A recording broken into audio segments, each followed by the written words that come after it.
शिक्षा का विस्तार तो हो रहा, लेकिन शिक्षा का गुणवत्ता का क्या है? तो इन सब चीजों पर पीयूसीएल का ध्यान है, लेकिन पीयूसीएल की दिक्कत यह है कि उसकी ताकत बहुत लिमिट है।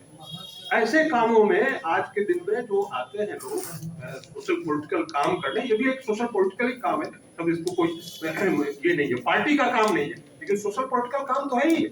जो भी स्टेट अफेयर्स पर आप विचार करते हैं, आप मंतव्य देते हैं, आप उस पर दबाव बनाते हैं, ये सब सोशल पॉलिटिकल काम। तो ये जो सोशल पॉलिटिकल काम है, या इसको पॉलिटिकल भी कर सकते हैं, सोशल थोड़ा समझने के लिए, हमने पॉलिटिक्स से अलग करने के लिए इसको सोशल जोड़ा है। तो इन कामों में अगर ज्यादा लोग आएंगे तो ये काम ज्यादा बढ़ेगा, और बगैर इसके आप ये उम्मीद करेंगे कि सरकार कोई अपने से बेहतर कर दे, इसकी बहुत हम आज के दिन में, आज जो स्थिति है, मुझे नहीं करें कि ये इम्पॉसिबल है, लेकिन आज की स्थिति में चाहे किसी भी पार्टी की सरकार है, हम बहुत नहीं करते।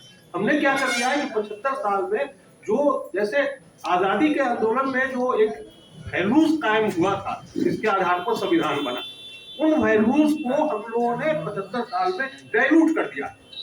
हम लोकतंत्र को समझ गए हैं कि लोकतंत्र का मतलब है कि 51 हमारे पक्ष में हो जाए, और आप 51 की भी जरूरत नहीं, अब तो 37 पर भी हो ही सकता है। तो हम एक सबसे बड़ी संख्या आ जाए, सबसे बड़ी मतलब 51 से ज्यादा नहीं, उससे कम भी होने, लेकिन दूसरों की बनिस्पत बड़ी, उसी से हमारा काम चल जाएगा। लेकिन लोकतंत्र का ये नहीं, लोकतंत्र का तो असल ये है कि अगर एक आदमी भी असहमत है तो भी आपको उसकी बात को सुनना है, समझना है।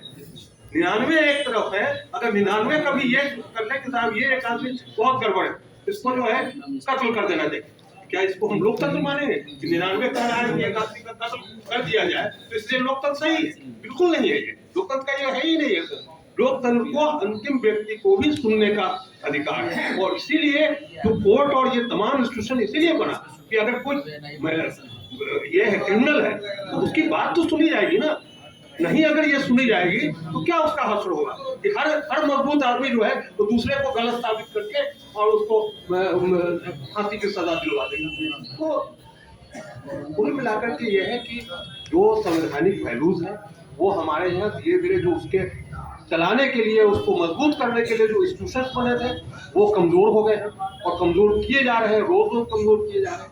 तो उसको कैसे मजबूत करें, ये एक देश के सामने बड़ा चैलेंज है, इस पर हम सब लोगों को विचार करना है। दूसरा कि जो मानवाधिकार का सवाल है, उसके लिए हमको ज्यादा से ज्यादा कार्यकर्ता पैदा करना होगा। बगैर कार्यकर्ता के कोई भी मिशन अपने आप तो नहीं बढ़ेगा। विचार सिर्फ किताब में लिख देने से, पम्फलेट और पर्चे में छाप देने से नहीं होता है। पम्फलेट पर्चे को छाप के हम अगर घर पे डाल दें तो थोड़ी उससे बढ़ेगा, हम तो उसको लेकर के एक एक व्यक्ति तक जाना पड़ेगा, और उसमें से छान छान करके लोगों को लाना होगा। इसलिए कि अपने वो इस देश में बड़ी समस्या ये भी है कि जो बहुत पैसा कमाने वाले हैं उनको इनसे मतलब नहीं है। जो इस कामों में दुनिया भर में मिडिल क्लास लगता है, उसको मिडिल क्लास को अपनी रोजी रोटी में इतना मुशक्कत करना होता है, इतना मुशक्कत करना होता है कि उससे उसका पूरा जीवन उसमें ज्यादा लग जाता है, ऐसे कामों में लगता है। लेकिन उसी में से लोग निकलते हैं, कोशिश करते हैं, कई लोग अपने चीजों को ये रख करके, पीछे रख करके, अपने जरूरतों को, पैसा कम कमा करके अपनी जरूरतों को पीछे रख करके और इस कामों में लगते हैं। तो ऐसे लोगों को कोशिश करके निकालना, ऐसे लोगों को प्रेरित करना कि जिसकी वजह से ऐसे लोग आए समाज में, और ऐसे मिशन को, जो मिशन है कि हर कोई यहाँ का जो मानवाधिकार है वो प्रोटेक्ट हो, तो उसके लिए कोशिश करनी होगी। ये एक दो बात और जो यहाँ आई है, एक बात ये कही गई कि शिक्षित होने से रोजगार होगा।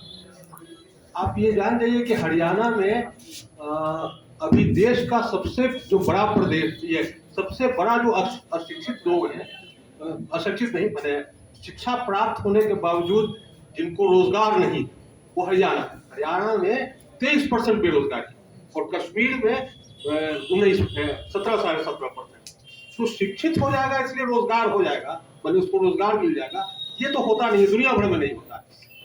रोजगार की व्यवस्था करनी होती है सरकार, इसलिए होती है कि सरकार इसलिए होती है कि उन तमाम चीजों की व्यवस्था करे, और सरकार अगर व्यवस्था करेगी तब हो। अब ये होगा सवाल कि अब जैसे ऑटोमेशन हो रहा है, तो आप जब ज्यादा ऑटोमेशन कर देंगे, थर्ड वर्ल्ड कंट्री अगर करेगी, दुनिया की कोई भी थर्ड वर्ल्ड कंट्री करेगी जिसके पास पूंजी बहुत कम है, ऑटोमेशन में हो जाएगी, दुनिया भर से कर्ज लेगी। और इसीलिए सब थर्ड वर्ल्ड की कंट्री को जो क्राइसिस है आज दुनिया में, वो इसी वजह से कि सारे दुनिया से सारे अपने को ऑटोमेशन में डालने के लिए बड़ी पूंजी चाहिए, और बड़ी पूंजी लाते हैं तो दूसरी तरफ आपका क्राइसिस होता है कि रोजगार घटता है। जब बड़ी मशीन हो जाएगी तो रोजगार वो कम करेगा।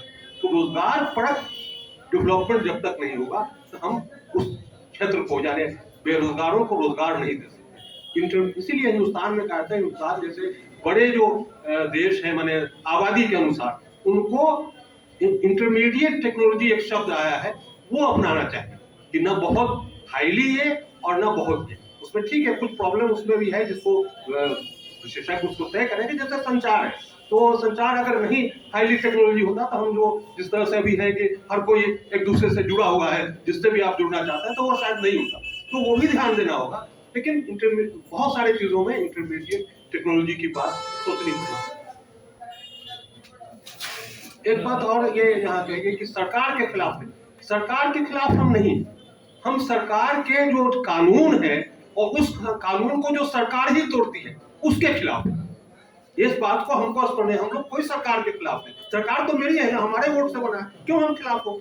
लेकिन सरकार ने जो कानून बनाया है हम पर लागू होने के लिए, जनता पर लागू होने के लिए, उस कानून के खिलाफ अगर सरकार काम कर रही है, उसका कोई अंग काम कर रहा है, तो पीयूष सेल का जिम्मेदारी बनता है, और खासतौर से जो मानवाधिकार से लगा हुआ है, तो उसका जिम्मेदारी बनता है कि उसके खिलाफ वो बोलने का मतलब है कि सिर्फ आवाज ही नहीं, खिलाफ में धरना, जो भी कानून सम्मत जो तरीका है जो बना हुआ है इस देश में संविधान से और कानून से बना हुआ है कि क्या क्या लॉफुल तरीका है आपको प्रोटेस्ट करने का, वो भी पीयूष सेल करती है। लेकिन जहां ताकत होगी वहां करेगी ना। हम लोग इतने लोग करके तो यहाँ तो देख चुके हैं कि